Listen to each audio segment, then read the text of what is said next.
Assalamualaikum warahmatullahi wabarakatuh. Bagaimana kabarnya hari ini teman-teman? Alhamdulillah, sehat, semangat, menebar manfaat. Alhamdulillah, semoga semua teman-teman sehat dan semangat ya. Oke, sebelum Ustazah Dida melanjutkan video pada hari ini, Ustazah Dida mau bertanya terlebih dahulu.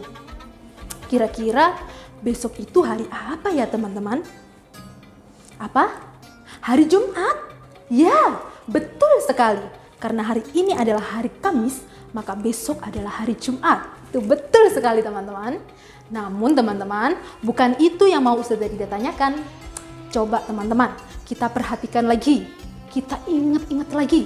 Akhir-akhir ini, ketika kita sedang berada di jalan, kok sering kita lihat ada kambing, atau ada sapi yang diikat di pinggir jalan, dan juga ada yang di beberapa tanah kosong. Itu kira-kira kenapa ya teman-teman? Hah? Apa? Ya, betul sekali teman-teman. Besok itu adalah Hari Raya Idul Adha. Kira-kira di sini ada yang tahu nggak asal usul kenapa kita merayakan Hari Raya Idul Adha? Ya, mungkin sebagian ada yang sudah tahu, sebagian ada yang belum tahu. Untuk yang sudah tahu, marilah kita simak kembali sebuah kisah yang sangat luar biasa. Dan bagi yang belum tahu, supaya jadi tahu. Oke, langsung saja marilah kita simak bersama sebuah kisah tentang Nabi Ibrahim dan Nabi Ismail. Loh Ustazah, apa hubungannya Nabi Ibrahim, Nabi Ismail dan Hari Raya Idul Adha? Penasaran? Penasaran? Yuk, langsung saja kita simak bersama-sama. Kisah Nabi Ibrahim alaihissalam dan putranya. Dikisahkan, Nabi Ibrahim belum memiliki seorang anak hingga masa tuanya. Kemudian beliau berdoa kepada Allah Subhanahu wa Ta'ala. Ya Tuhanku, anugerahkanlah kepadaku seorang anak yang termasuk orang-orang yang solih. Doa Nabi Ibrahim.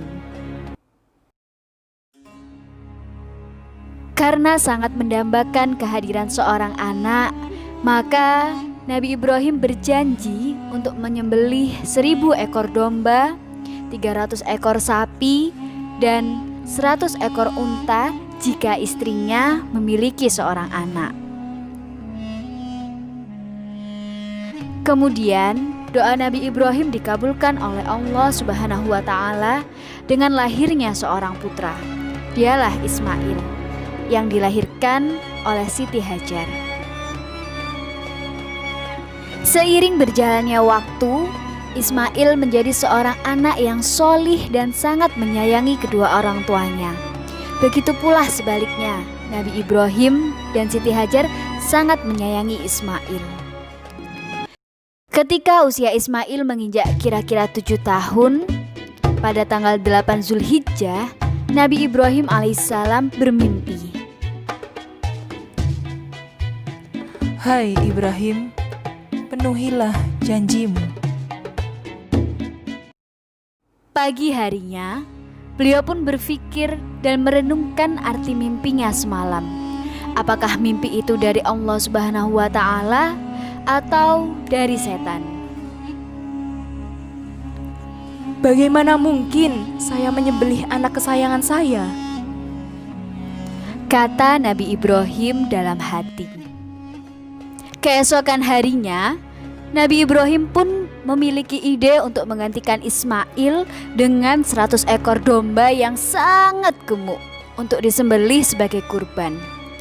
Namun, tiba-tiba api datang menyantap kumpulan domba itu.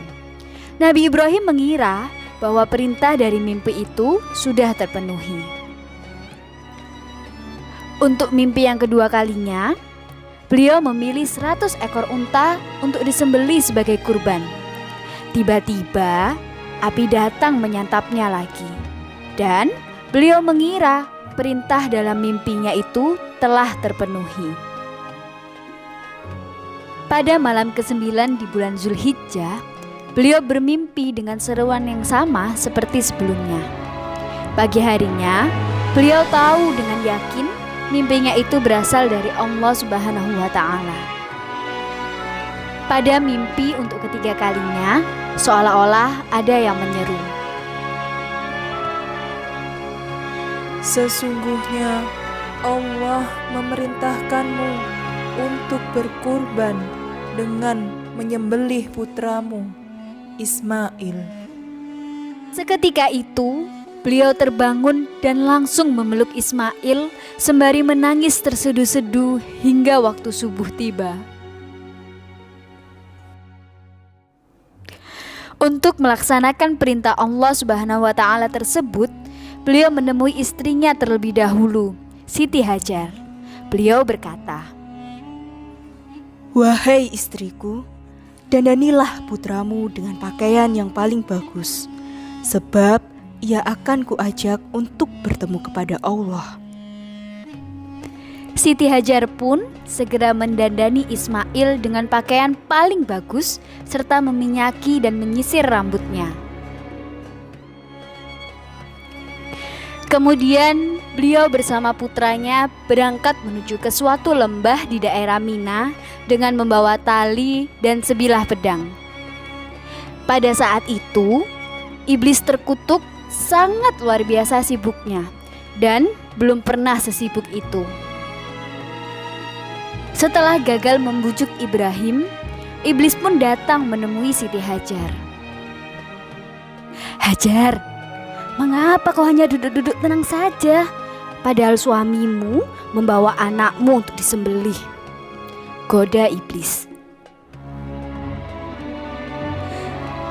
Tapi Hajar tak tergoda. Lagi-lagi, iblis gagal untuk kedua kalinya. Namun, ia tetap berusaha untuk menggagalkan upaya penyembelihan Ismail. Maka, setan pun menghampiri Ismail seraya membujuknya. Hai Ismail, mengapa kau hanya bermain-main dan bersenang-senang saja? Padahal ayahmu mengajakmu ke tempat ini hanya untuk menyembelihmu. Lihat, ia membawa tali dan sebilah pedang. Goda iblis. Demi perintah Allah, saya akan melaksanakan dengan sepenuh jiwa raga saya. Jawab Ismail dengan mantap. Ketika iblis hendak merayu dan menggodanya dengan kata-kata lain, mendadak Ismail memungut sejumlah kerikil di tanah dan langsung melemparkannya ke arah iblis hingga butalah mata sebelah kirinya. Maka iblis pun pergi dengan tangan hampa. Sesampainya di Mina, Nabi Ibrahim alaihissalam berterus terang kepada putranya. Wahai anakku, sesungguhnya aku melihat dalam mimpi bahwa aku menyembelihmu. Maka pikirkanlah bagaimana pendapatmu. Kemudian Ismail menjawab, Ayahku, kerjakanlah apa yang diperintahkan Allah kepadamu. Insya Allah, ayah mendapatiku termasuk orang-orang yang sabar. Mendengar jawaban putranya, legalah Nabi Ibrahim alaihissalam dan langsung bertahmid sebanyak-banyaknya. Untuk melaksanakan tugas ayahnya itu, Ismail berpesan kepada ayahnya. Wahai ayah, ikatlah tanganku agar aku tidak bergerak-gerak sehingga merepotkan. Telungkupkanlah wajahku agar tidak terlihat oleh ayah sehingga tidak timbul rasa iba. Sing-singkanlah lengan baju ayah agar tidak terkena percikan darah sedikit pun hingga bisa mengurangi pahalaku. Dan jika ibu melihatnya, tentu akan turut berduka. Setelah mendengar pesan-pesan putranya itu, Nabi Ibrahim alaihissalam menjawab, Sebaik-baik kawan dalam melaksanakan perintah Allah Subhanahu wa Ta'ala adalah kau, wahai putraku tercinta. Kemudian Nabi Ibrahim alaihissalam menggoreskan pedangnya sekuat tenaga ke bagian leher putranya yang telah diikat tangan dan kakinya. Namun beliau tak mampu menggoresnya. Ismail berkata, Wahai ayah, lepaskanlah tali pengikat tangan dan kakiku ini agar aku tidak dinilai terpaksa dalam menjalankan perintahnya. Goreskan lagi ke leherku agar para malaikat mengetahui bahwa diriku taat kepada Allah dalam menjalankan perintahnya semata-mata karenanya. Nabi Ibrahim alaihissalam melepaskan ikatan tangan dan kaki putranya.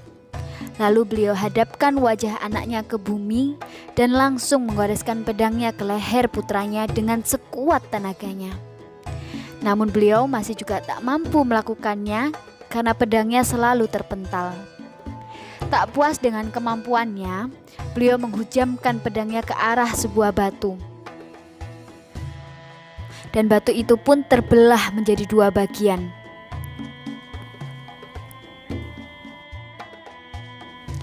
Hai pedang, kau dapat membelah batu, tapi mengapa kau tak mampu menembus daging? Gerutu beliau. Atas izin Allah, pedang menjawab, Hai Ibrahim, kau menghendaki untuk menyembelih, sedangkan Allah penguasa semesta alam berfirman, jangan disembelih.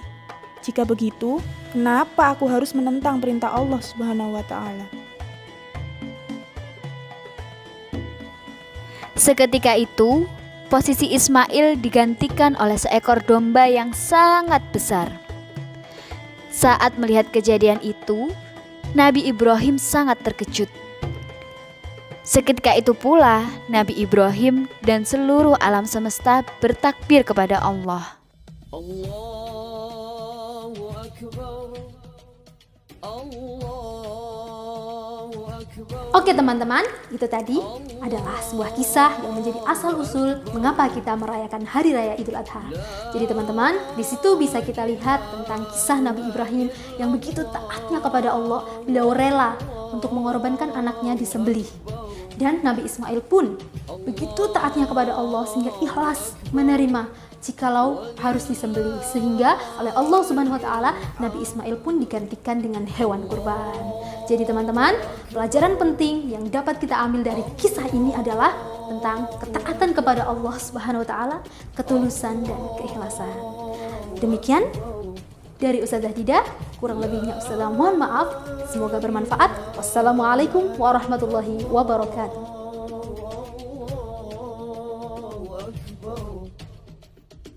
Allahu Akbar, walillah.